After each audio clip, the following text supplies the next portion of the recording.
It's been a full week since we've been together, actually a week and 1 day, and I thought that I don't want to spend any more time on the issues that we were dealing with the last time we were together here at the Virtual Center. I just kind of wanted to perhaps refresh your memory, because one of the things that I had requested in the last time we were together is your input on a particular idea for a book that I've been kicking around in my mind.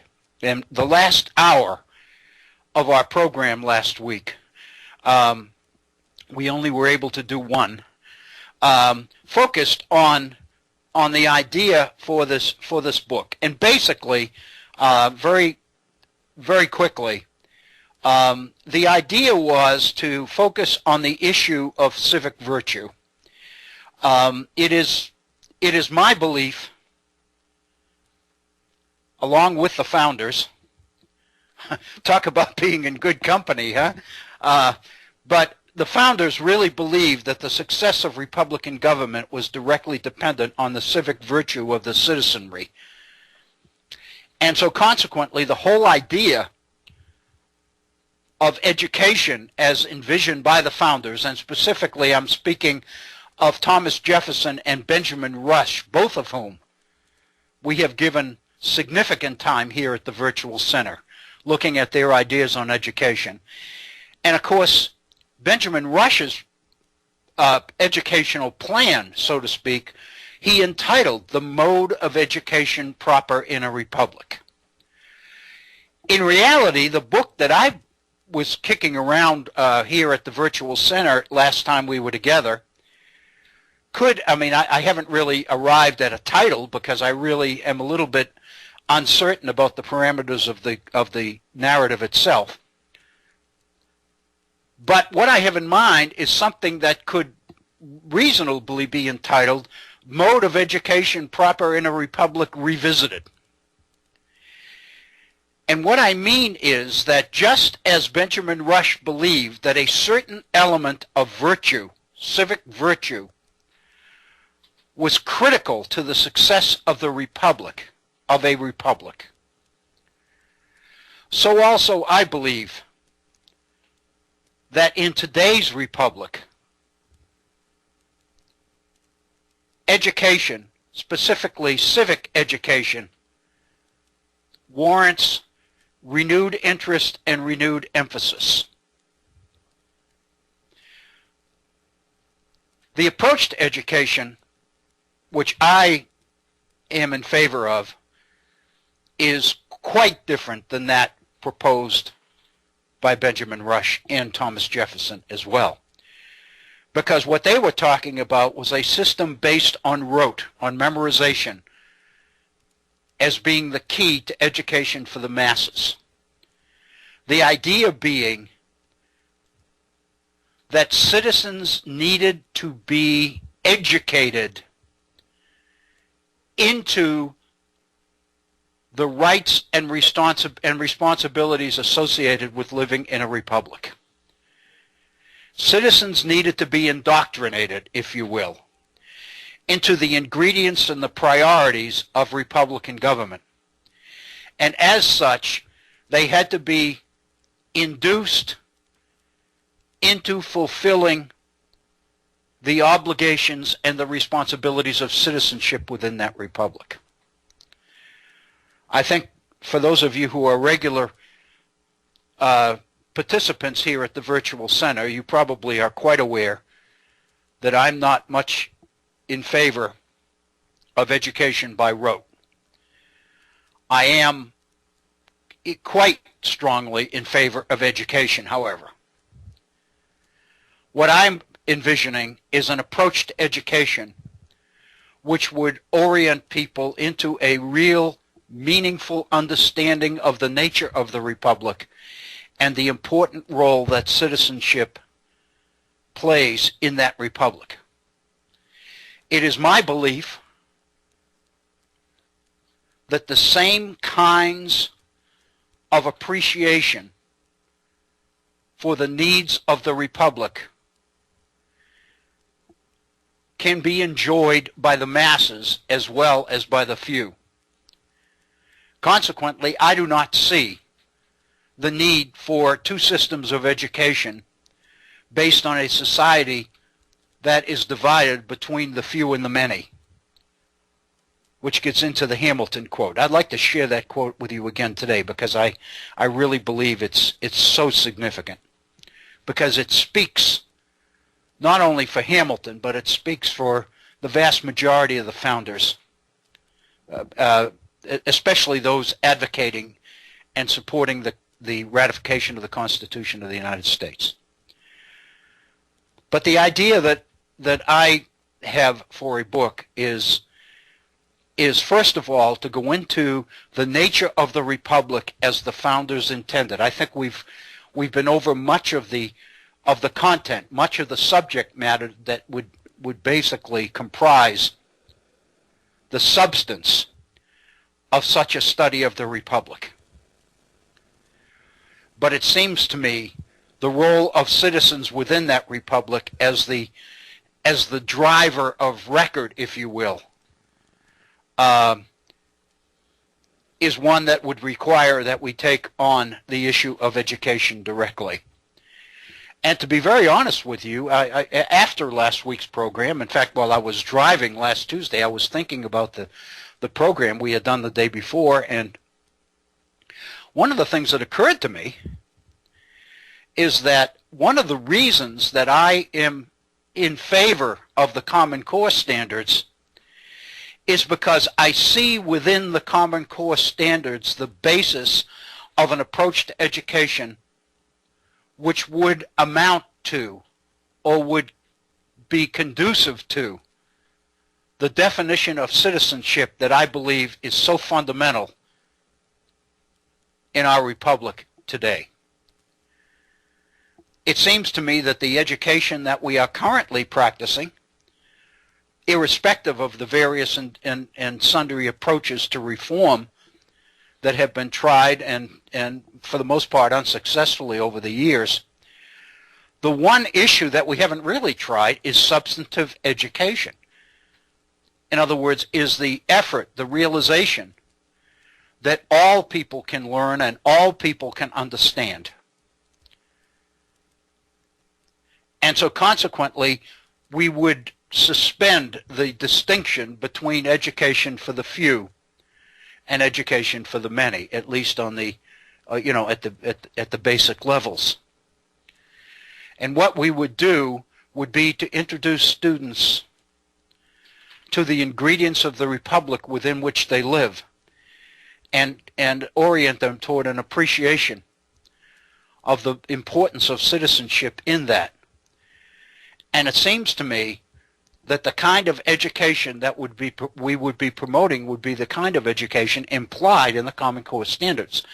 I am very aware that the major issue related to the Common Core is the development of teachers, people who are capable of teaching to these new standards.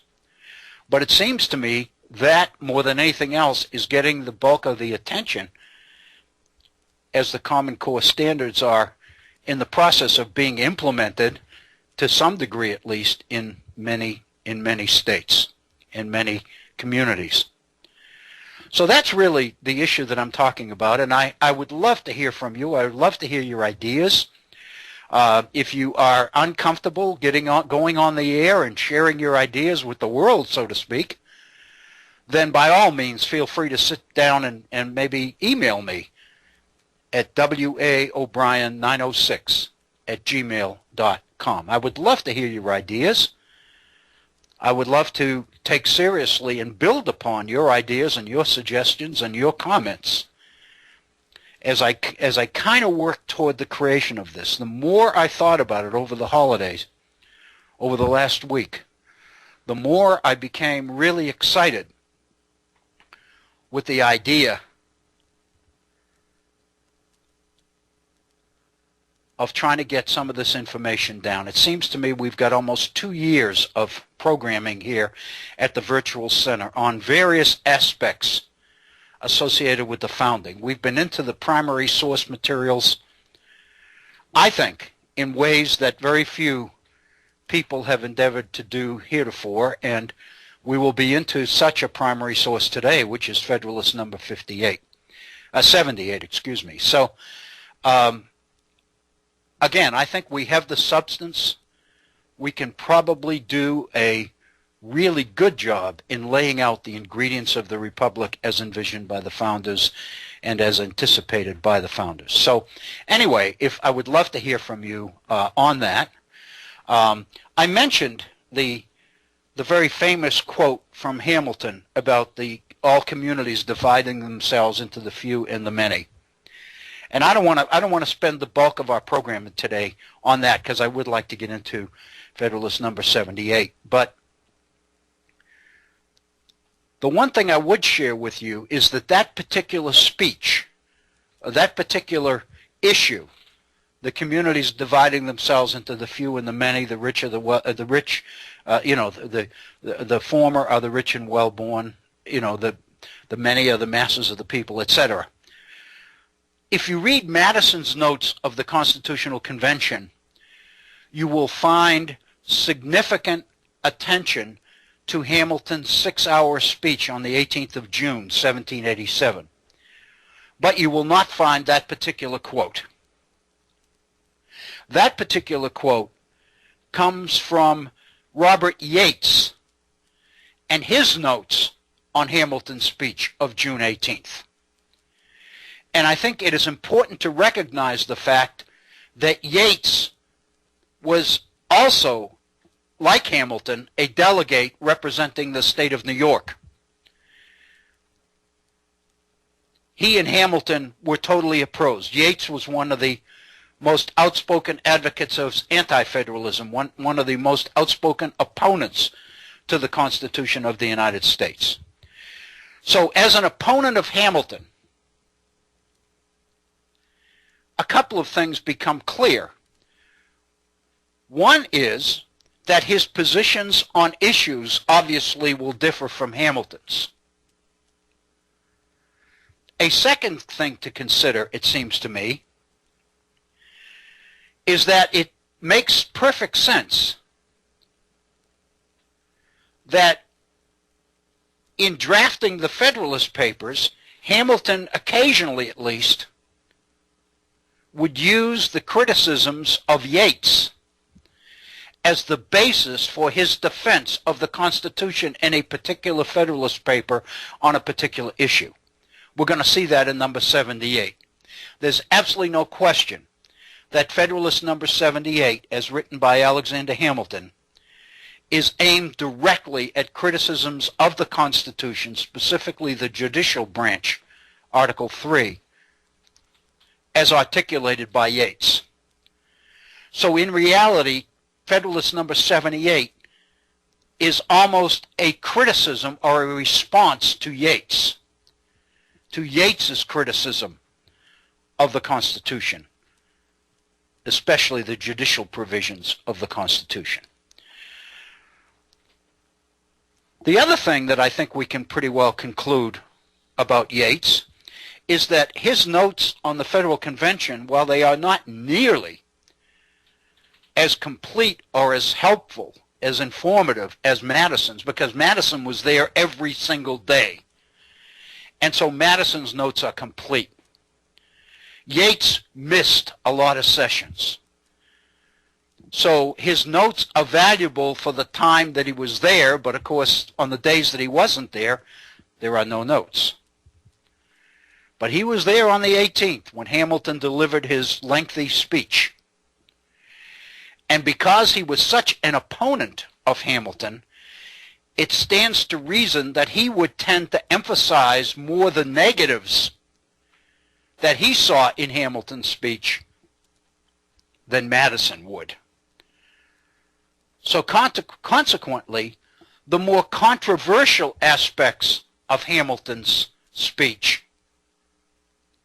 appear prominently in Yates's notes, but they aren't nearly as prominent in Madison's. And the most obvious example of that is the very famous quotation about communities dividing themselves into the few and the many. Yates is much more definitive and much more complete in this particular aspect of Hamilton's speech. And so consequently, in order to really get the full thrust of Hamilton's speech and the content of it, it's important to read Madison's notes because they are extensive. But it's important also to read the notes of Robert Yates.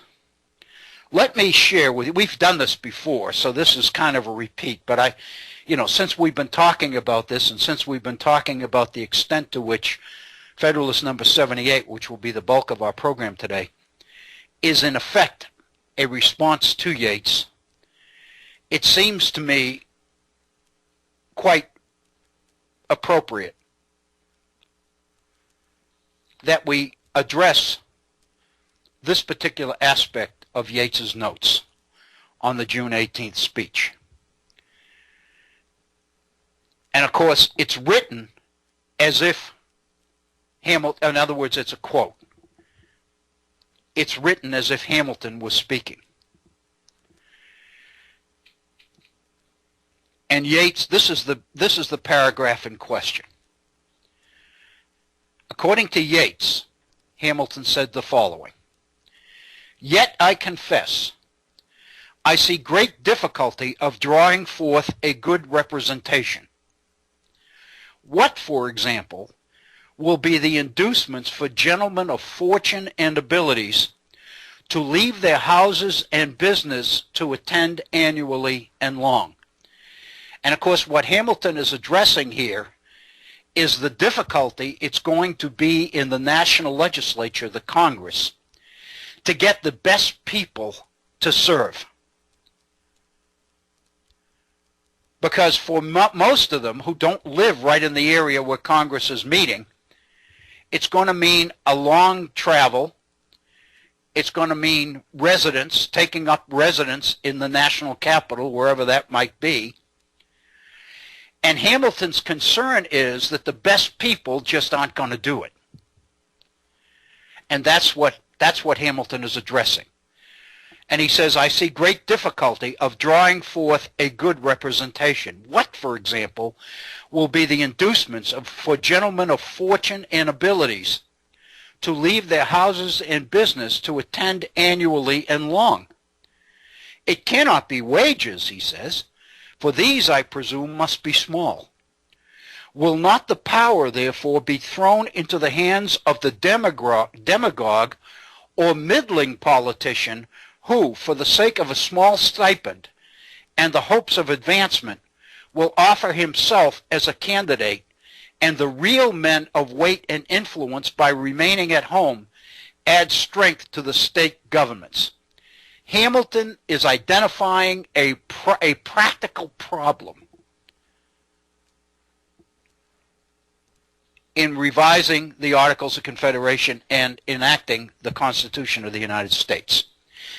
And that problem is, you're going to get people who have an agenda. You're going to get people who see opportunity for themselves in serving at the national level. You're going to attract middling sorts, as he said, or demagogues, those people who are looking to carve out a political career and a political reputation. Those people who are on the make, so to speak. On the other hand, the very best people, the people that ought to be serving in the legislature, are going to be unwilling to leave their homes and give up their businesses to serve. They're going to stay in their states. So consequently, what the Constitution is going to be confronted with is that the people elected representatives of the people in the National Congress won't be the best people. Whereas the people in the states are liable to be the best people. And that runs counter to the whole idea of the Constitution of the United States, which is to minimize the powers of the states and enhance the powers of the federal government. So Hamilton has really identified a problem, a real substantive problem here. He says, I am at a loss to know what must be done. I despair that a republican form of government can remove the difficulties. Whatever may be my opinion, I would hold it, however, unwise to change that form of government. I believe the British government forms the best model the world ever produced, and such has been its progress in the minds of the many that this truth gradually gains ground. This government has for its object public strength and individual security.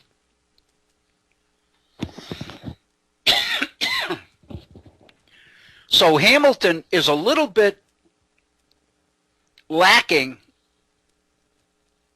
in confidence that the Republican government can work on the national level, because it's going to have trouble attracting the best people to it. On the contrary, it's going to attract people to it who have their own agenda, who are, to use the term that they used all the time, who are interested, as opposed to representatives who would be disinterested. And what they mean by disinterested is not bored. What they're talking about is people who have a private agenda which competes with the public interest, which will compete with the public agenda. Hamilton believes, Madison believed as well, that the only way that Republican government can work is when representatives are willing to put aside their own private interest for the public interest. And what Hamilton is saying here is the people that would be most inclined to do that are the wealthiest, most prominent people, but it's going to be hard to get them to come. And instead, we're going to get these middling sorts, these demagogues, or demagogues in the making, if you will. People who see opportunities in serving at the national level because of networking opportunities and the ability to connect with the right people and all the rest of it. In other words, these people are principally out for themselves, not public service. And Hamilton sees a real problem. And he's especially concerned about the success of a republic because of that. But on the other hand, he said, this country is so committed to the principles of republicanism that even though this is going to be a problem, I'm not willing to change that form of government. He said, I think it would be unwise, I would hold it, however, unwise to change that form of government. In other words, in spite of the danger, in spite of the difficulties of making it work and attracting the right people, we really need to stick with it. And then he goes into the part of the speech that I was referring to earlier. This government has for its object public strength and individual security. It is said with us to be unattainable. If it was once formed, it would maintain itself. All communities divide themselves into the few and the many.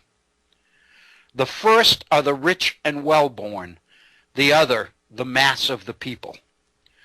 The voice of the people has been said to be the voice of God.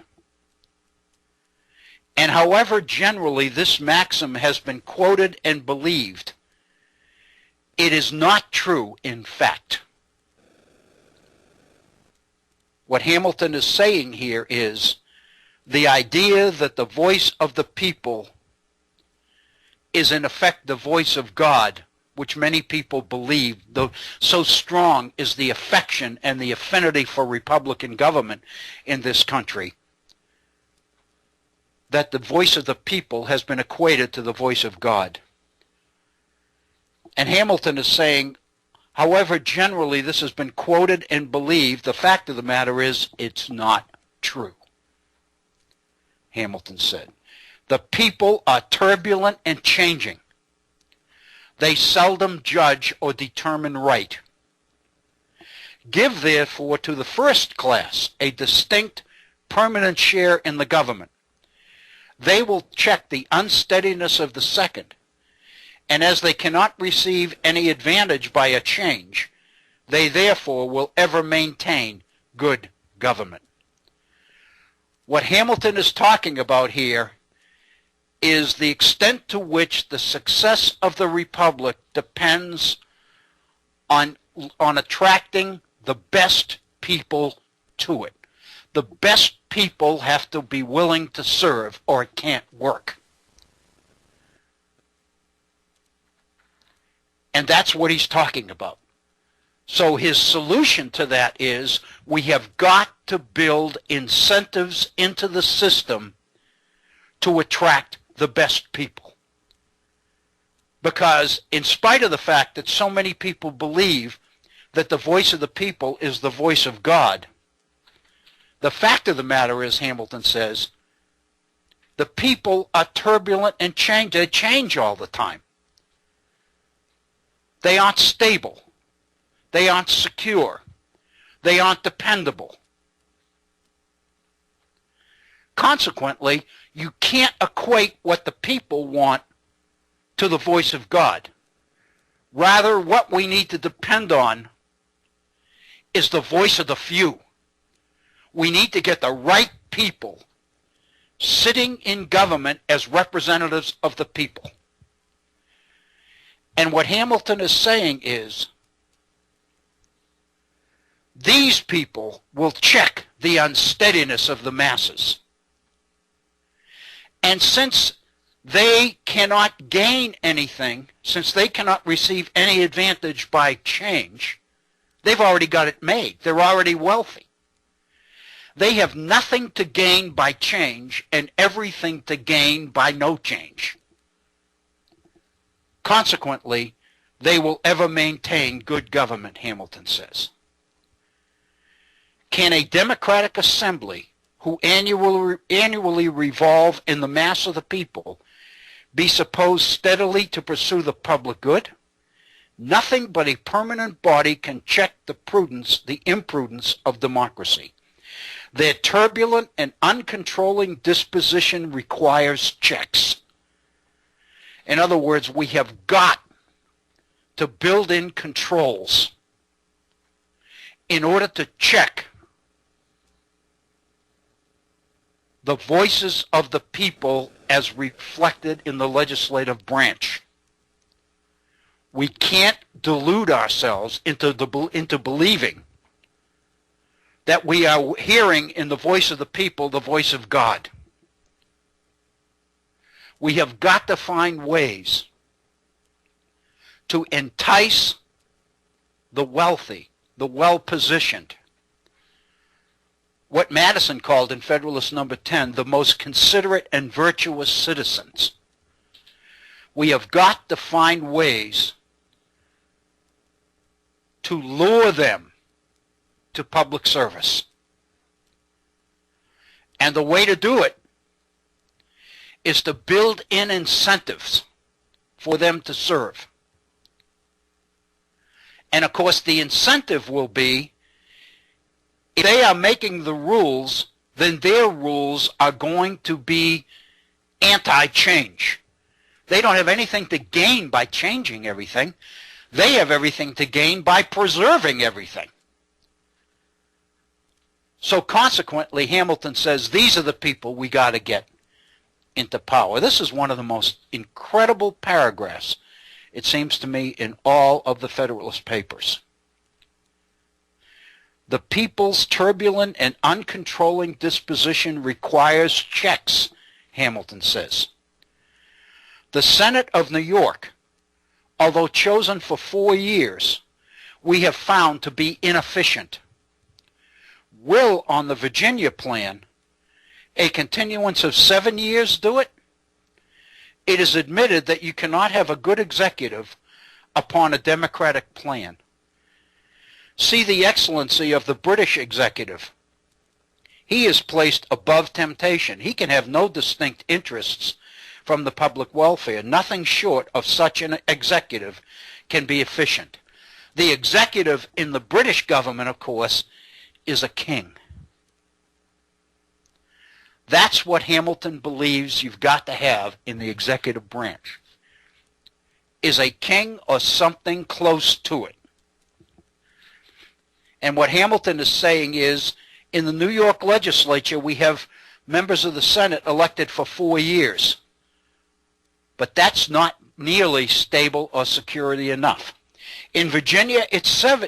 In the Virginia plan, the thinking is that in the Senate, they'll be elected every 7 years.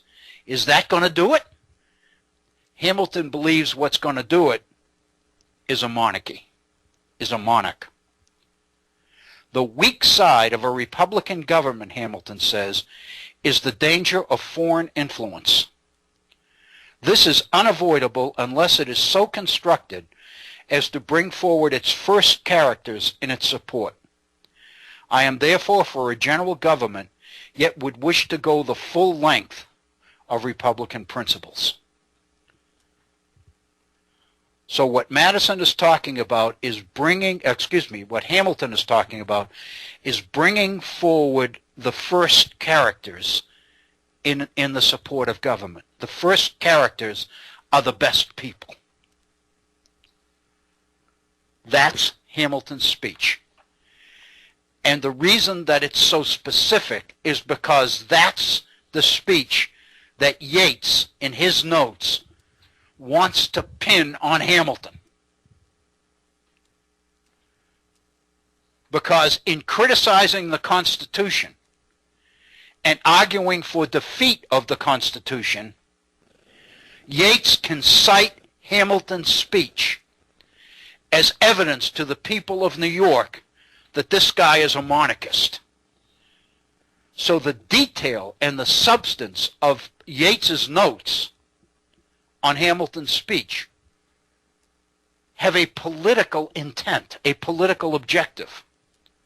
And that is mainly to take them and pin them on Hamilton.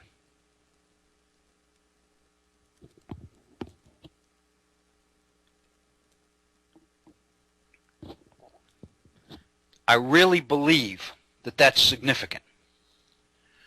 Obviously, then, what Hamilton is most interested in, as you can tell from this speech, are checks on the legislature. Everybody knows that in a Republican government, in a popular government, the branch of government most to be feared is the legislative branch, the people's branch. By definition, in a Republican government, the legislature tends to be supreme. That's a given. In a monarchy, of course, the executive branch is supreme because the king makes all the decisions. But theoretically, in a Republican government, the people or the representatives of the people make the decisions. They're the ones that draft the laws. They're the ones that make the rules. So it stands to reason then that in a Republican government, it's the legislative branch that is closest to the people. Therefore, that's the branch that we need to find ways to check, because that's the branch of government which poses the greatest threat in a republic. And of course, the proof of this is the state governments under the Articles of Confederation. The one thing that all the states have in common, all 13 of them, is that they are all committed to the principles, to the theory of republicanism, which means they are all committed to the superiority and the power of the voice of the people, the legislative branch. So by definition, then, the state constitutions are dominated by legislatures. And that's very consistent with Republican government. And to Hamilton, that's why you need checks, because we have seen under the Articles of Confederation what an unchecked legislative branch can do to the country. All the vices of the American political system that Madison talked about as justification for the need for the Constitution are focused on abuses of legislative power. So consequently, Hamilton and Madison both are convinced that the primary success of republicanism under the Constitution is going to be the ability to check the power of the legislature. To Hamilton, that's a role that the Supreme Court must play. The way Hamilton addresses, explains the role of the judiciary is driven by the need to check the abuses of legislative power.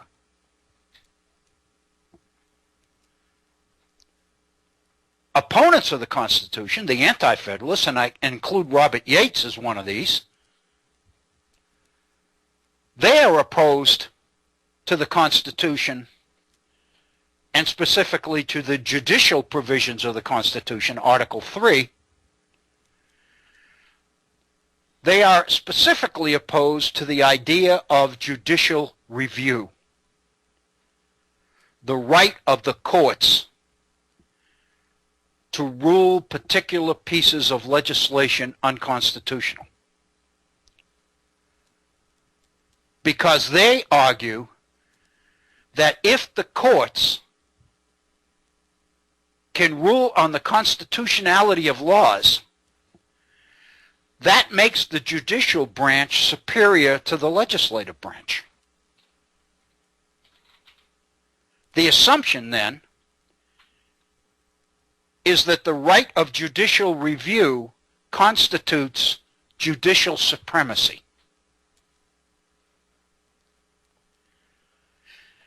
And that's a major criticism of the Constitution leveled by Yates and by other anti-federalists.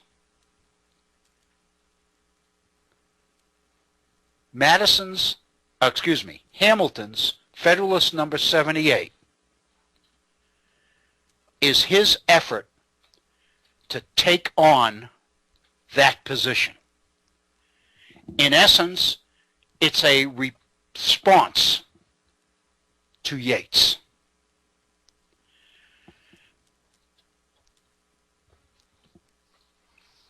Let me share with you a quote. This goes all the way back almost to the early in the 18th century, 1717, in Great Britain.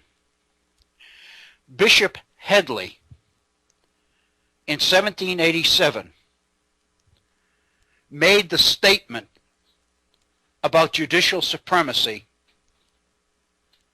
that really is the basis of Yates's argument and the basis of the anti-federalist criticism of the power of the Supreme Court. In 1717, Bishop Headley said, quote, "Whoever hath an absolute authority to interpret any written or spoken laws, it is he who is truly the lawgiver, to all intents and purposes, and not the person who first wrote or spoke them," unquote. In other words, the branch of government that has the power to interpret what's written or what's spoken is supreme, not the lawmaker. If the courts are going to say what the law is, then they have more power than the legislature that drafts the law.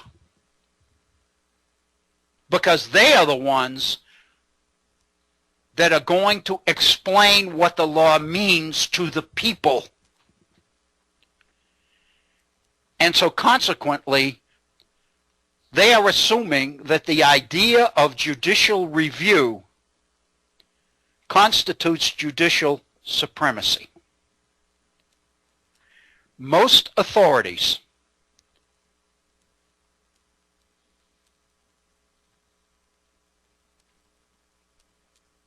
most scholars look to Federalist number 78 as the basis for judicial review. We know from our history classes that the Supreme Court articulates the principle of judicial review in the very famous case of Marbury versus Madison in 1803, Chief Justice John Marshall's very prominent decision in 1803 establishes the principle of judicial review. And the reason it's gotten such attention is because the Constitution of the United States does not really articulate, does not lay out clearly the principle of judicial review. Many people believe that Federalist number 78 is the origin of the principle of judicial review. Most people will say that evidence of judicial review is to be found in Federalist number 78, written by Hamilton. But the fact of the matter is, and I think we'll see this because I want to get into Federalist number 78. The fact of the matter is, in number 78, Hamilton is really not articulating the principle of judicial review. Instead, what he is doing is arguing against the idea that judicial review constitutes judicial supremacy. That's technical. That sounds technical. And I want to clarify that again because that's really important. The reason that most people like Yates are opposed to judicial review is because they believe that judicial review constitutes judicial supremacy. And in a republic, the legislature must be supreme. So consequently, their opposition to the Constitution is based on the idea that a Supreme Court, which has the power to speak to the constitutionality of legislation, has more power than the legislature that wrote the law. Hamilton's goal in 78 is to refute that, is to refute judicial supremacy, not to institute judicial review. So then the question is, if 78 doesn't create the idea of judicial review, where is it? Where is it in the Constitution? As we will see in Federalist number 78, Hamilton believes that the right of judicial review is implied, is inherent in the Constitution itself. To be kind of blunt about it, but and straightforward, because I think it makes most sense to me, what Hamilton would say is that's what courts do, is interpret law, is interpret the constitutionality of laws. If there's going to be a court, an independent court in the federal government, then it stands to reason that its job is to review and determine the constitutionality of laws weighed against the fundamental law, which is the Constitution. So in effect, what Hamilton is saying is that judicial review is not spelled out in the Constitution. It is assumed in the Constitution. The mere fact that there is a separate judicial branch of government means that the principle of judicial review is generally accepted by all who ratify the Constitution. And the most interesting thing is Madison agrees. If you read Madison's positions on the idea of judicial review, he is in total agreement with Hamilton. Namely, that the principle or the right of judicial review is inherent in the Constitution of the United States. Just as Hamilton makes the point, just as those state constitutions which had independent judiciaries, and there's only a couple of them, Hamilton believed that these were the state constitutions that were the best, the ones that had independent judiciaries. Their job was to weigh laws being passed against the state constitution. And Hamilton's position is, why should the federal constitution or the federal courts be any different than the state courts?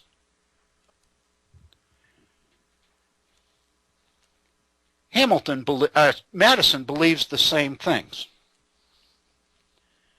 If you go back to the Virginia plan, Madison agreed, along with Hamilton, that the biggest danger in Republican government was to come from legislature, from the legislative branch. That's what prompted the Constitution, the need for the Constitution in the first place, is the abuses of power on the part of state legislatures. Consequently, when you set up in the Constitution a national legislature, the Congress, you had to. Republican government demands legislative supremacy. But Madison and Hamilton both believe that it's imperative that you check the abuses or the potential abuses of the legislative branch. And they believe that the idea of judicial review is part of that check process.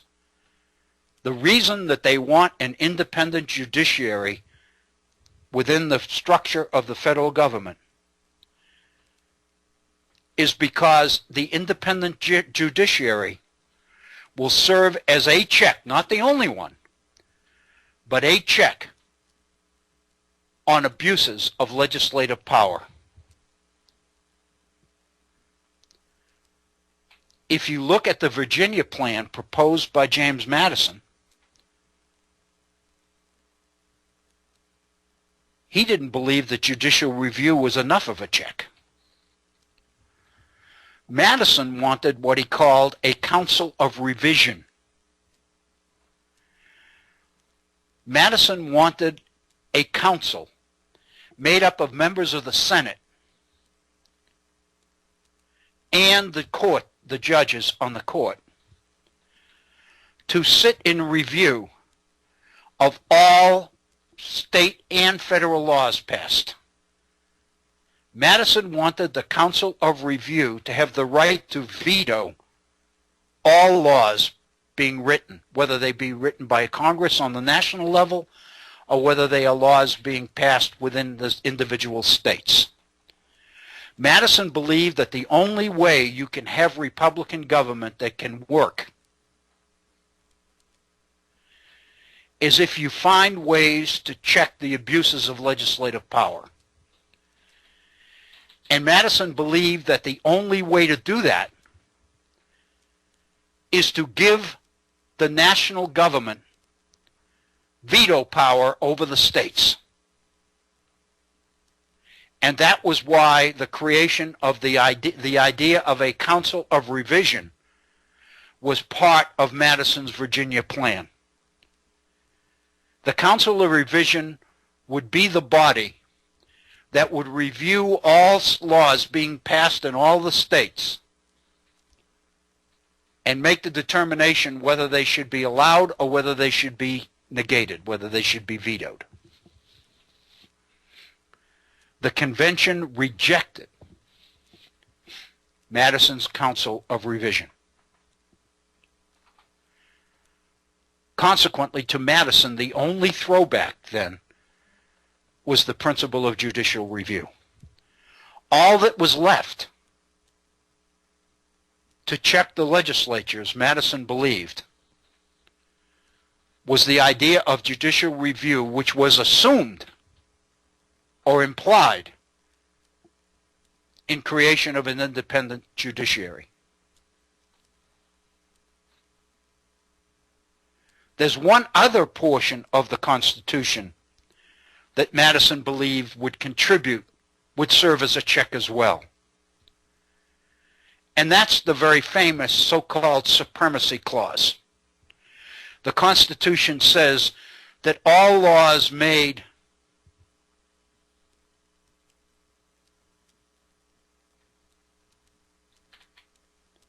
in accordance with the Constitution shall be the supreme law of the land.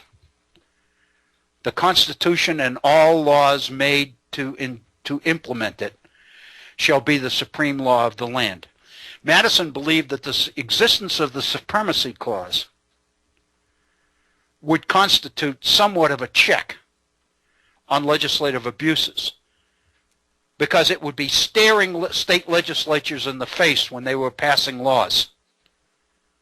If they passed a law that was clearly a violation of the Supremacy Clause, then everybody would know that. And so the existence of the Supremacy Clause, Madison believed, was a check of sorts on legislative abuse. So also was the idea of judicial review. So the Constitution of the United States didn't articulate, didn't spell out the right of judicial review. It was implied. It was assumed to be there. And of course, in 1803, John Marshall, in the case of Marbury versus Madison, uses that case in order to articulate definitively the principle of judicial review. Because what John Marshall's principal concern is to carve out a prominent place for the courts in the federal political structure. Most people believed that the courts, while they were separate, were clearly inferior to both the legislative branches and the executive branch. We'll see this in Federalist number 78 with Hamilton. Hamilton is one of those who believes that the judicial branch of government is the weakest of the three. John Marshall, as Chief Justice, is aware of that as well. That's why he's more than willing, more than eager to seize the opportunity presented him in the case of Marbury versus Madison to assert for all to see the power of the courts to exercise judicial review, the right to declare pieces of legislation, statute law, unconstitutional. So that's kind of the background of the judiciary, the judicial provisions of the Constitution of the United States. What I'd like to do, we've just about reached the top of the hour. What I'd like to do is take our short break, 4 or 5 minute break, and then get into Madison's Federalist number 78 and look specifically as how he addresses the court, the structure of the court, the role of the court, and the status of the judges, the justices of the Supreme Court. I think it's important. It's one of the most important Federalist papers. You know, there are 85 Federalist papers, but there are probably 6 or 7 of them that we would consider to be the most important. I think there's no question that Federalist number 78 is one of those. And the fact that we've been together here at the Virtual Center now for almost 2 years, it'll be 2 years the 1st of March, the 11th of March will be 2 years since we started our programs, our time together. And in all that time, we have yet to address Federalist number 78, the judicial branch of government, is probably a deficiency on our part. I'd like to address that deficiency in our second hour today. You are listening to the Virtual Center for the Study of the U.S. Constitution and Civic Responsibility. Please stay with us. We're going to pause for a 5-minute break. We'll be right back. Thank you. Thank you, Bob Kincaid, and welcome to the Virtual Center, second hour, the Virtual Center for the Study of the U.S. Constitution and Civic Responsibility. Welcome and thank you. If you've been with us since the beginning of our program today, we thank you for staying with us. If you are just joining us, welcome to the Virtual Center on this, a Tuesday, the 30th of December in the year 2014. We are 2 days away from New Year's. We have one more day after today in the year 2014. And again, I think we hear all the time some people saying how eager they will be to see 2014 become 2015, and how eager they will be to leave this 2014 behind them. And then there are others who think back and think that it's been a very, very good year for them. And I think, the people differ on that. As I think back to 2014, and especially the fact that we've had a full year here at the Virtual Center, I need to say that the idea of the Virtual Center for the Study of the Constitution and Civic Responsibility has made 2014, at least for me, a very, very positive year. There's no question that while there are setbacks and while there are things that I wish were different or had occurred differently, one of the shining lights of 2014 for me has been the opportunity to be here with you, with you folks on a regular basis, and I want you to know how strongly I feel about that. I invite you to participate in our program. We're into the judicial branch of government today. We're going to be specifically looking at Federalist number 78, written by Alexander Hamilton. And in our first hour, what I was trying to do was create the political background which made sense of the paper that Hamilton writes that we know as Federalist number 78. Would love to hear from you on this or related ideas. Our phone number is area code 304-663-4676. That's 304-663-HORN, H-O-R-N. If you'd like to communicate directly with me via email, and perhaps if you have a position, especially on the book idea that we were talking about at the beginning, I would love to hear from you on that, and you probably would be much more comfortable in emailing your thoughts and ideas on that. I would love to hear from you. My email address is waobrien906@gmail.com. That's waobrien906@gmail.com. Before we get into 78, Federalist number 78, I had mentioned just prior to the top of the hour that both Hamilton and Madison were in agreement on the idea of judicial review. It's important to mention, we talked about the extent to which Federalist number 78 was Hamilton's response, if you will, to the criticisms of Robert Yates,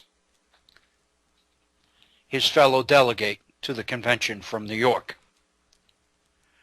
I think it's important to recognize that Robert Yates also believed that the right of judicial review was implied in the Constitution of the United States. In other words, this opponent of the Constitution was in agreement with the defenders of the Constitution, Hamilton and Madison, that judicial review was implied in Federalist in the Constitution itself, and that it was not necessary to delegate or specifically articulate a portion of the Constitution and devote it to number 78, to judicial review, rather. It's very interesting that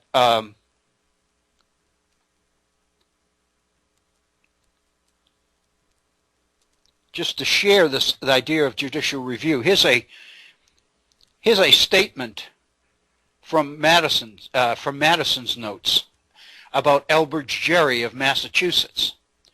Mr. Gerry doubts whether the judiciary ought to form a part of it, which is review council, Madison's idea of a review council, as they will have a sufficient check against encroachments on their own department by their exposition of the laws which involved a power of deciding on their constitutionality. That's Madison. So Madison is saying that Elbridge Gerry himself is opposed to the judiciary being involved in Madison's so-called Council of Revision because Gerry believes that the power of judicial review is already there with the court in the Constitution because of the court's right to the exposition of the laws which involved a power of deciding on the constitutionality. So Elbridge Gerry also believes that the idea of judicial review is implied or assumed or embedded within the Constitution itself. So I think all of that speaks to the fact that it's not necessary to have a Federalist number 78 or any other Federalist paper to ratify or articulate the principle of judicial review. Madison, Hamilton, Yates, an opponent of the Constitution, and Elbridge Gerry of Massachusetts, just four examples, all of whom believed that judicial review was embedded or was inherent in the Constitution itself. And as further evidence of Madison's belief in the need to check the legislature, it's really interesting. In 1788, after the Constitution is ratified, Madison is asked for input or suggestions for the new Constitution for the state of Kentucky. And in his proposals that he sends to the people of Kentucky, he talks about the need to check the power of the legislature. Madison proposes for the Constitution of Kentucky that all proposed legislation be submitted separately to both the executive and the judiciary for possible veto. Madison believes that the Constitution of Kentucky, in order to be sound, in order to be solid, ought to provide the veto power over laws to both the judicial branch and the executive branch. If either branch vetoes the bill as non-constitutional, Congress can override the veto by a two-thirds vote. But if both the executive and the judiciary veto it, then it takes a three-fourths vote in each house, the Senate and the Congress, the House of Representatives. Madison says if either or both the executive and the judiciary reject a bill, a law, on constitutional grounds, there is to be no override. The bill can be proposed again, but only after a new election of the lower house.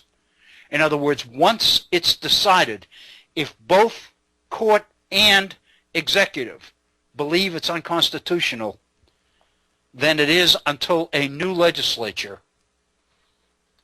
is sworn in. I think that is an indication as to how strong Madison believes the legislative power must be checked.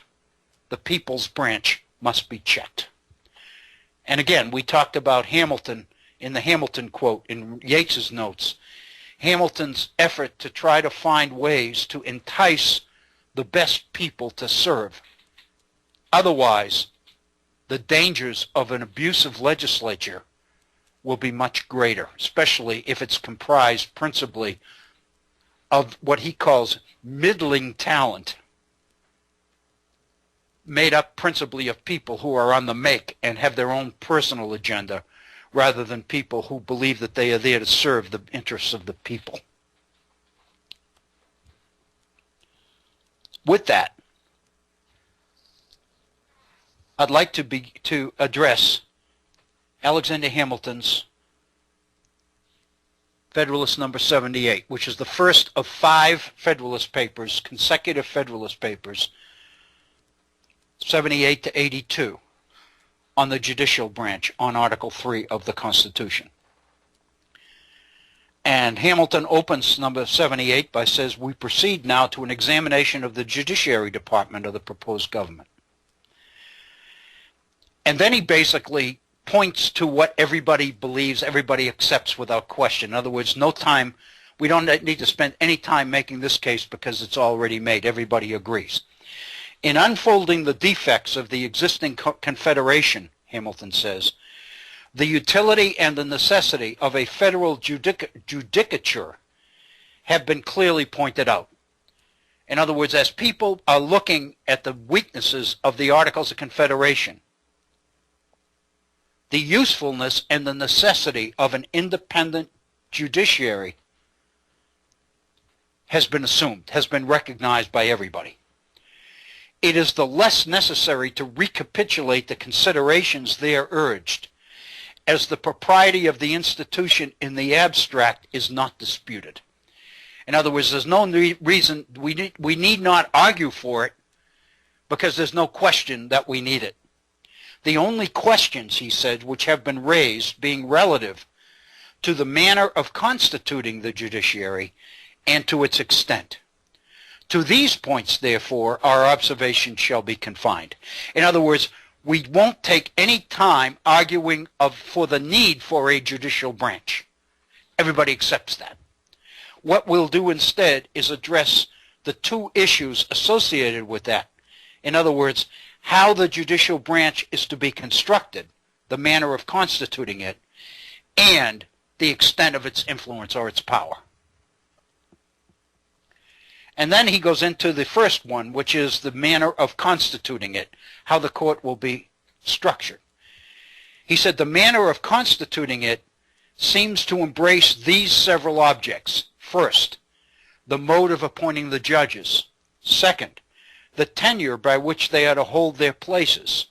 Third, the partition of the judiciary authority between different courts and their relations to each other. In other words, how does the Supreme Court relate to the inferior courts? And the way the Constitution is laid out, there will be circuit courts, inferior courts. The country will be divided into regions, and there'll be a circuit court for each region. And the circuit court will be comprised of a combination of judges, state judges, and federal judges. And so the question that that Hamilton feels need to be addressed, and he does that in Federalist number 82, I believe, 81, is the relation between the Supreme Court and the inferior courts at the federal level. And then in 82, he addresses the relations between the federal courts and the state courts.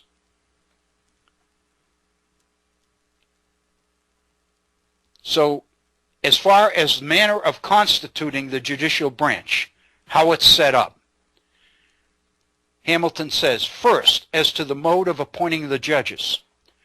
This is the same with that of appointing the officers of the Union in general, and has been so fully discussed in the 2 last numbers that nothing can be said here which would not be useless repetition.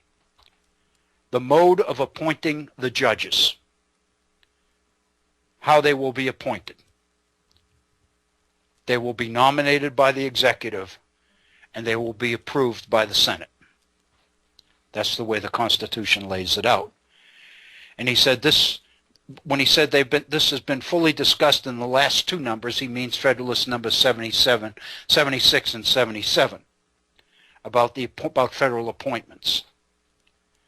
And he said this has been so fully discussed that it would be useless repetition to address it here. Second, the tenure by which judges are to hold their places. This chiefly concerns their duration in office, the provisions for their support, and the precautions for their responsibility. And this gets into the issue of the judicial branch, the justices being appointed for life. Hamilton says, according to the plan of the convention, according to the Constitution, all judges who may be appointed by the United States are to hold their offices during good behavior, which means for life, which is conformable to the most approved of the state constitutions, and among the rest to that of this state. So what he's pointing out is that some of the states already do appoint the judges for life during good behavior. They can be impeached, obviously, for malfeasance in office, but that's the only way. Otherwise, they are appointed during good behavior, which means as long as they do what they're supposed to do, they're there permanently. Its propriety, in other words, lifetime appointments, its propriety having been drawn into question by the adversaries of that plan. The opponents of the Constitution have raised questions about the lifetime appointments, is no light symptom of the rage for objection which disorders their imaginations and judgments. The opponents of the Constitution are making a big deal out of the appointments for life. Hamilton says the standard of good behavior for the continuance in office of the judicial magistrate is certainly one of the most valuable of the modern improvements in the practice of government. In a monarchy, it is an excellent barrier to the despotism of the prince. The fact that the courts, in order to be independent, the judges are appointed for life, which means they can't be replaced unless they've done something illegal. And he said, in a monarchy, this is an excellent barrier to the despotism of the prince. In a republic, it is no less excellent barrier to the encroachments and oppressions of the representative body, and it is the best expedient which can be devised in any government to secure a steady, upright, and impartial administration of the laws. So what Hamilton does right out of the chute is to defend lifetime appointments as being essential in a republic as well as in a monarchy. And again, to repeat, in a republic, he said, it is no less, lifetime appointment is no less an excellent barrier to the encroachments and oppressions of the representative body. And it is the best expedient which can be devised in any government to secure a steady, upright, and impartial administration of the laws. Whoever attentively considers the different departments of power must perceive that in a government in which they are separated from each other, the judiciary, from the nature of its functions, will always be the least dangerous to the political rights of the Constitution. This is the place where Hamilton lays out the fact that the judicial branch of government is nothing to be afraid of, because of the three, it's the weakest branch. He says, in a government in which the departments of power are separated from each other, separation of powers, the judiciary, from the nature of its functions, will always be the least dangerous to the political rights of the Constitution, because it will be least in a capacity to annoy or injure them. The executive not only dispenses the honors, but holds the sword of the community. The legislature not only commands the purse, but prescribes the rules by which the duties and rights of every citizen are to be regulated. So what he's pointing out is the executive branch and the legislative branch are places where power exists. The judiciary, on the contrary, he says, has no influence over either the sword or the purse, no direction either of the strength or of the wealth of the society, and can take no active resolution whatever. It may, the judiciary, it may truly be said to have neither force nor will, but merely judgment, and must ultimately depend on the aid of the executive arm, even for the efficacy of its judgments. The court is not independent in and of itself. It has to rely on support from the executive branch in order to even hope to carry out its judgments. Remember the famous issue of removing the Cherokees under Andrew Jackson. When John Marshall found, when the case came before the Supreme Court, John Marshall ruled on the legitimacy of the Cherokees' right to their own land. They could not be removed. And President Jackson, Andrew Jackson, made the very famous comment and said, Mr. Marshall has made his decision, let him try to enforce it. And of course the implication there is if the courts cannot rely on executive power to support its decisions, then the court is powerless. And that's Hamilton's point. I keep saying Madison. That's Hamilton's point here. I think we need to pause for a second, because I think all of us are aware of the power that the Supreme Court exercises in some of its decisions. I'm thinking specifically of the Citizens United decision about political contributions to our election campaigns. So I think some of us might take issue with Hamilton here. There's absolutely no question. Remember that the Federalist Papers are designed to promote, to sell ratification of the Constitution. So Hamilton's point here, as in all the Federalist Papers, the point is to reassure the doubters that the concerns being expressed by the opponents of the Constitution are unfounded. In other words, Hamilton's goal here is to reassure the people that the dangers of the Supreme Court, as they are being emphasized by the Anti-Federalists, are nothing to worry about. So consequently, he's reassuring people that they needn't worry about the court by emphasizing its weakness and its dependence on the executive branch. This simple view of the matter, Hamilton says, suggests several important consequences. It proves incontestably that the judiciary is beyond comparison the weakest of the three departments of power, that it can never attack with success either of the other two branches, and that all possible care is requisite to enable it to defend itself against their attacks. Hamilton is saying not only do we not have to fear the judicial branch of government, but in effect we're going to have to find ways to support it against attacks by the other two. He goes on. It equally proves, he says, that though individual oppression may now and then proceed from the courts of justice, the general liberty of the people can never be endangered from that quarter.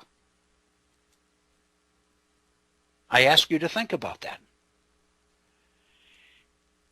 He said, this view of the matter proves that the general liberty of the people can never be endangered from the courts. I'm wondering whether everybody would agree with that statement now that we have 275 years to look back on of history. Remember, Hamilton's writing at the front end of that history. We're looking in the rearview mirror. So it may be that we would take issue with Hamilton on the fact that the general liberty of the people can never be endangered from the courts. I mean, so long as the judiciary remains truly distinct from both the legislature and the executive.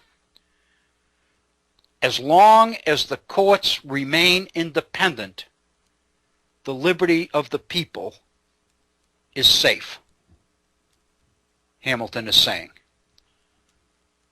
For I agree, he says, that there is no liberty if the power of judging be not separated from the legislative and executive powers, unquote.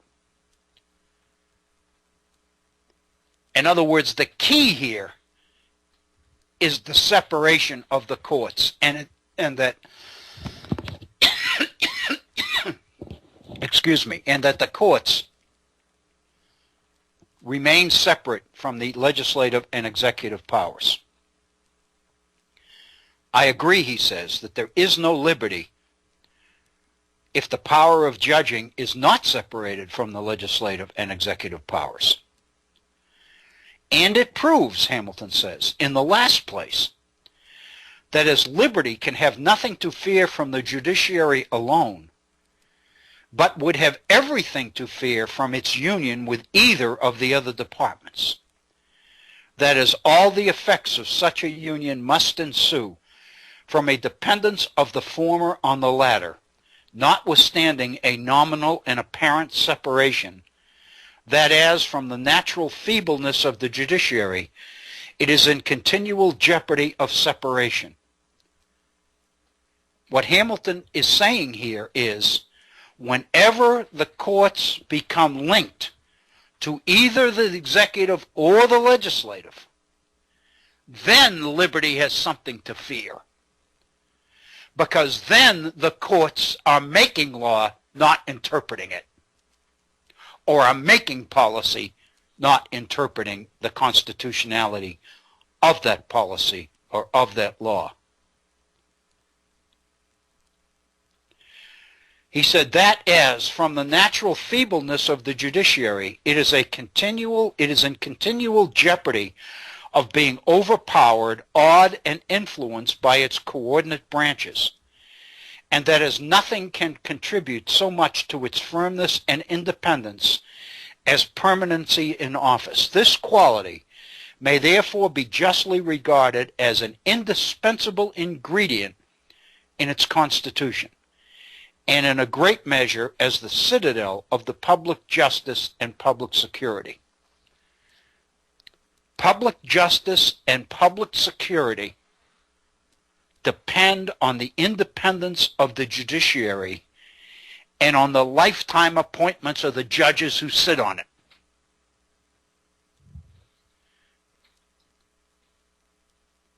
The reason that the judges are able to determine constitutionality of legislation is because they don't have to worry about being replaced for making bad decisions or wrong decisions that disagree with either the executive or the legislative branch. So the independence of the judiciary and the definition of justice itself, Hamilton says, depend on the one hand on the independence of the judiciary, and on the other hand on the lifetime appointments of the judges who sit on that court, in that judiciary. The complete independence of the courts of justice, Hamilton says, is peculiarly essential in a limited constitution. By a limited constitution, I understand one which contains certain specified exceptions to the legislative authority, such, for instance, as that it shall pass no bills of attainder, no ex post facto laws, and the like. Limitations of this kind, in other words, wherever the Constitution says Congress cannot do this, cannot do that, that limits the Constitution. And Hamilton says limitations of this kind can be preserved in practice no other way than through the medium of the courts of justice, whose duty it must be to declare all acts contrary to the manifest tenor of the Constitution void. Without this, all the reservations of particular rights or privileges would amount to nothing. This paragraph comes closest to articulating the idea of judicial review.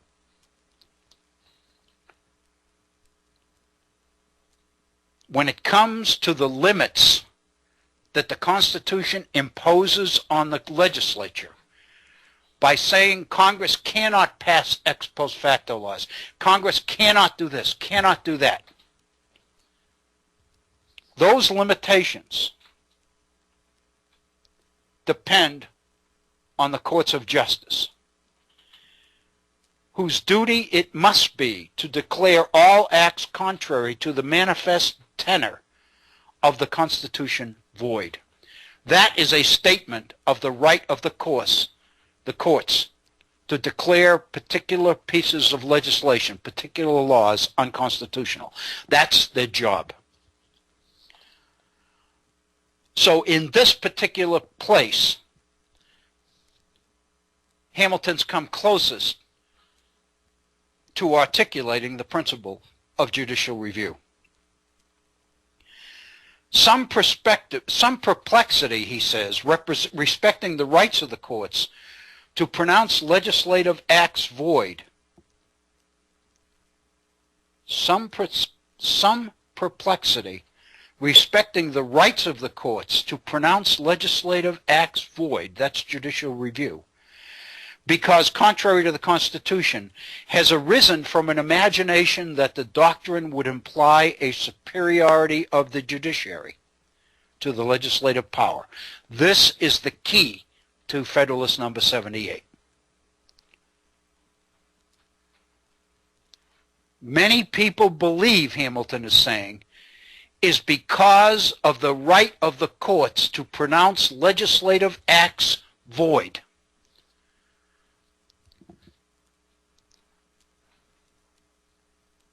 Because they are contrary to the Constitution. People have become perplexed because they believe that the right of the courts to declare legislative acts void implies superiority of the judiciary to the legislative power. That's the quote we read earlier from Bishop Headley. The idea that the agency or the branch of government which says what the law is, which interprets the law, is more important than the branch that makes the law. And this is what Hamilton is taking on right now, is the assumed superiority of the judiciary because of the right of judicial review. Again, Hamilton is not articulating the idea of judicial review here. He is saying because it exists in the Constitution, this leads some people to believe that the courts will be supreme to the legislature because they have that power. It is urged, he says, that the authority which can declare the acts of another void must necessarily be superior to the one whose acts may be declared void. As this doctrine is of great importance in all the American constitutions, a brief discussion of the ground on which it rests cannot be unacceptable. What Hamilton is saying here then is that we must address the issue of judicial supremacy because of the court's right to declare laws unconstitutional. Again, it is generally accepted that the right of judicial review is embedded in the Constitution. And what Hamilton is setting out to do is to argue that the existence of the right of judicial review does not constitute supremacy of the courts over the legislatures. He said there is no position which depends on clearer principles than that every act of a delegated authority, contrary to the tenor of the commission under which it is exercised, is void. Again, we're into the same situation we were in reading some of the papers written by James Madison. It requires careful analysis in order to wend your way through this rhetoric, through this language. Hamilton is an attorney. This is legal stuff. Generally, the general population would never be able to understand all of this. He said there is no position which depends on clearer principles than that every act of a delegated authority, contrary to the tenor of the commission under which it is exercised, is void. What he is saying is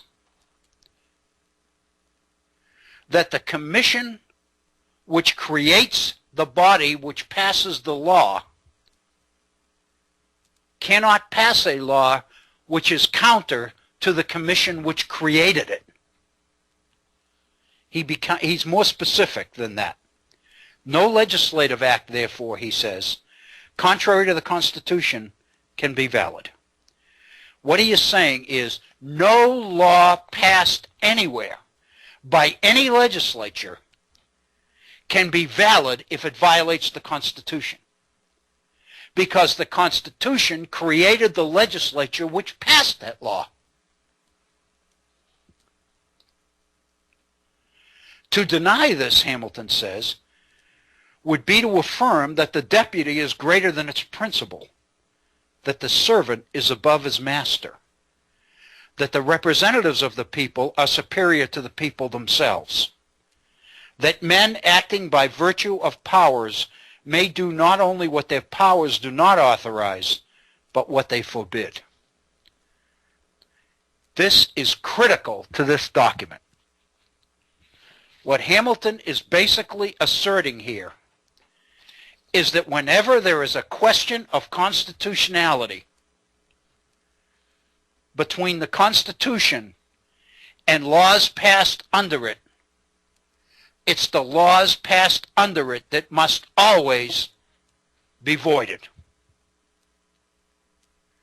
That it is not possible for legislatures to pass laws which violate the Constitution which created them, if that makes any sense. To deny this principle, he said, would be to affirm that the deputy is greater than his principal, that the servant is above his master, that the representatives of the people are superior to the people themselves, and that men acting by virtue of powers may do not only what their powers do not authorize, but what they forbid. In other words, this is so unquestioned that whenever there's a conflict, the Constitution must always prevail.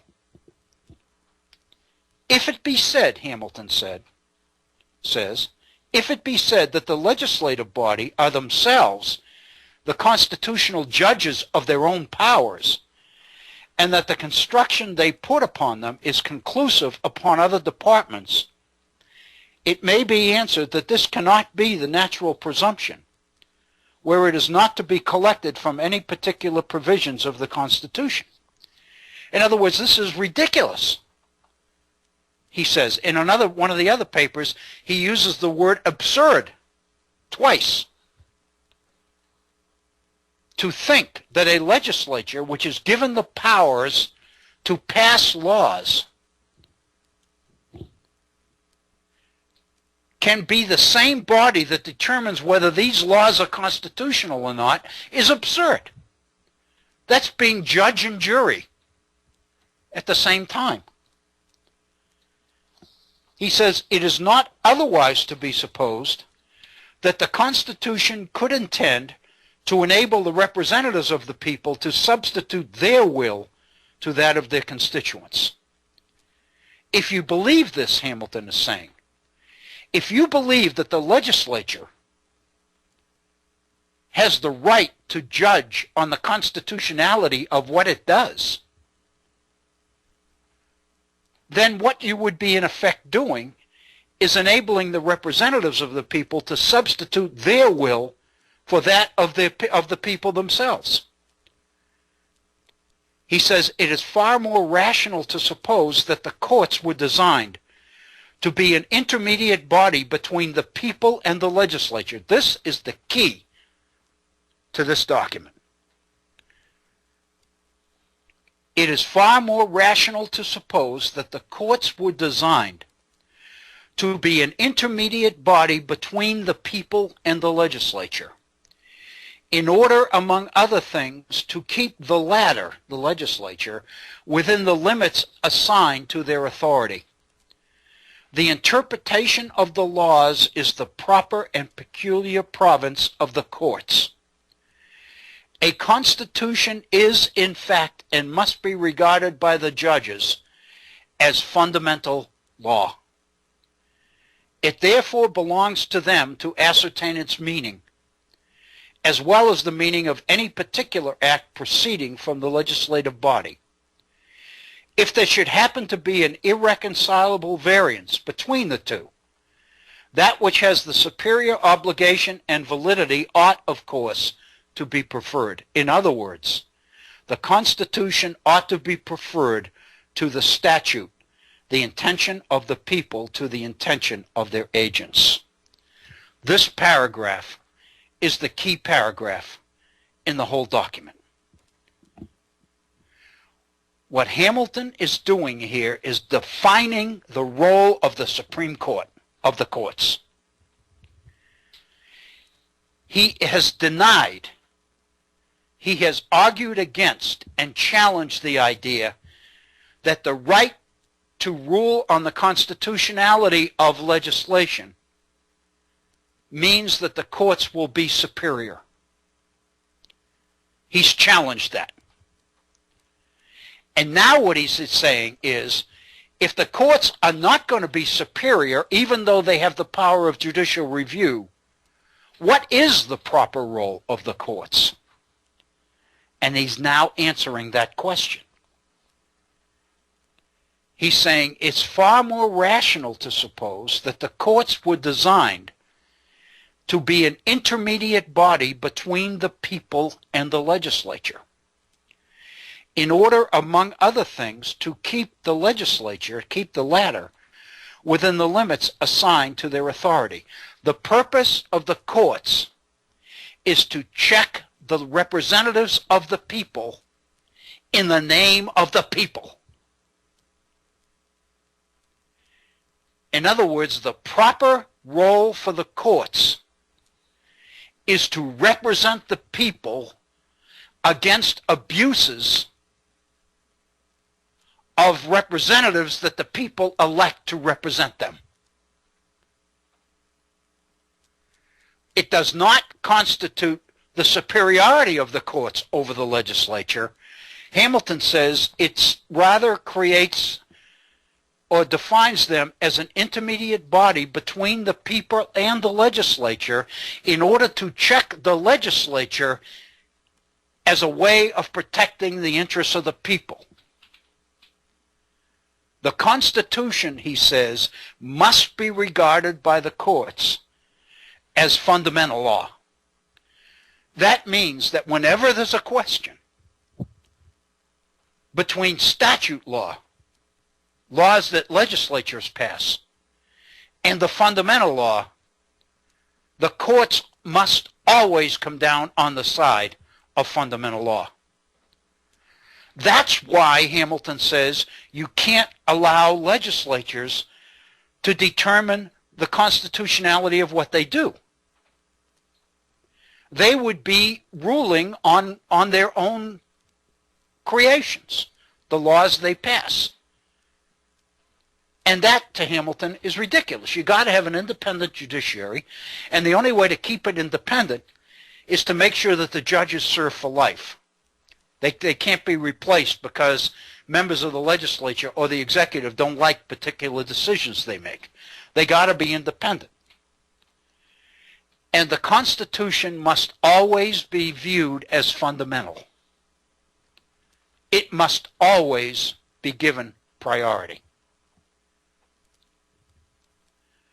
The Constitution ought to be preferred to the statute, the intention of the people to the intention of their agents. When it comes down to laws that legislatures pass, the court's ability to speak for the people must take precedence over what the representatives of the people want to pass. And then he concludes this point by saying, nor does this conclusion by any means suppose a superiority of the judicial to the legislative power. This is not equivalent to judicial superiority. It only supposes that the power of the people is superior to both. The power of the people is superior to both, and that where the will of the legislature declared in its statutes, in its laws, stands in opposition to that of the people, declared in the Constitution, the judges ought to be governed by the latter rather than the former. They ought to regulate the decisions by the fundamental laws rather than by those which are not fundamental. What we see here is what Madison talked about in those Federalist papers addressing the issue of ratification. This is the place where ratification of the Constitution, not by the states, but by special conventions of the people in the states, becomes critical. Because since the Constitution was ratified by special conventions of the people elected for the purpose of considering the Constitution, that makes the Constitution fundamental law because it comes directly from the will of the people. And it's the role of the courts to constantly uphold fundamental law when it comes into conflict with man-made law. The purpose of the courts is to represent the best interests of the people against the legislative branch of government, which holds the possibility of abusing the will of the people. So obviously, the legislative branch is the people's branch. Its will speaks for the will of the people, except when the courts intervene as intermediary and claim that the will of the people is being violated by the representatives of the people. In that point in time, the will of the people takes precedence over the legislature. This exercise of judicial discretion, Hamilton says, in determining between two contradictory laws is exemplified in a familiar instance. Now he's giving an example. It not uncommonly happens, he says, that there are two statutes existing at one time, clashing in whole or in part with each other, and neither of them containing any repealing clause or expression. In other words, what do you do when you have two laws which are contradictory to each other? In such a case, it is the province of the courts to liquidate and fix their meaning and operation. We look to the courts to resolve the contradiction. So far as they can, by any fair construction, be reconciled to each other. Reason and law conspire to dictate that this should be done. In other words, if it's possible to find ways that the two laws, even though they're contradictory to each other, if there are things about them that are in common, it's up to the courts to find those things and bring them out. Resolve the conflict, in other words. Where this is impracticable, Hamilton says, it becomes a matter of necessity to give effect to one in the exclusion of the other. In other words, when you can't resolve the differences internally, then the courts have to decide which one takes precedence. The rule which has obtained in the courts for determining their relative validity is that the last in order of time shall be preferred to the first. In other words, all things being equal, when there's a conflict, the courts have traditionally ruled that the most recent law, the one passed most recently, takes precedence. But he says this is mere rule of construction. There's no rule, there's no law that dictates that this has to happen. He said this is a mere rule of construction, not derived from any positive law, but from the nature and reason of the thing. It's a rule not enjoined upon the courts by legislative provision, but it's adopted by themselves. They thought it reasonable that between the interfering acts of equal authority, that which was the last indication of its will should have preference. So in other words, the courts have found over time that the most recent law takes precedence over the previous one when there's a conflict, an irreconcilable conflict. So, we're nearing the end of our time together. It's 56 minutes after the hour, so we've got about 2 minutes to kind of pull all of this together. I think what we've seen so far, and we'll pick up and complete this tomorrow here at the Virtual Center, but again, what Hamilton has pointed out is how important the independence of the judiciary is. That liberty of the people is safe only as long as the courts are independent. And a key feature of keeping the courts' independence is the lifetime appointment of the justices. Because that means that their job is not contingent on the decisions they make. Rather, their job is secure, and that fact alone gives them the flexibility to interpret the law as they understand it. Recognizing that whenever there's a conflict between laws that men make and the fundamental law, which is the will of the people, the fundamental law must always prevail. And that's the role of the courts, is to defend the constitutionality of fundamental law, the priority of fundamental law. I think it's probably best to stop there. And what we can do tomorrow here at the Virtual Center is pick up on that and continue and complete Madison's Federalist number 78. I think that's probably the best strategy. I hope this has made some sense. It's technical, it's legalistic. I'm not an attorney.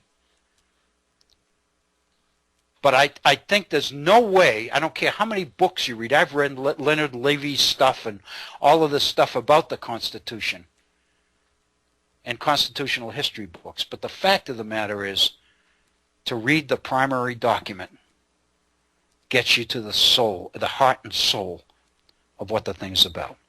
59 minutes after the hour, we're at the end of our day.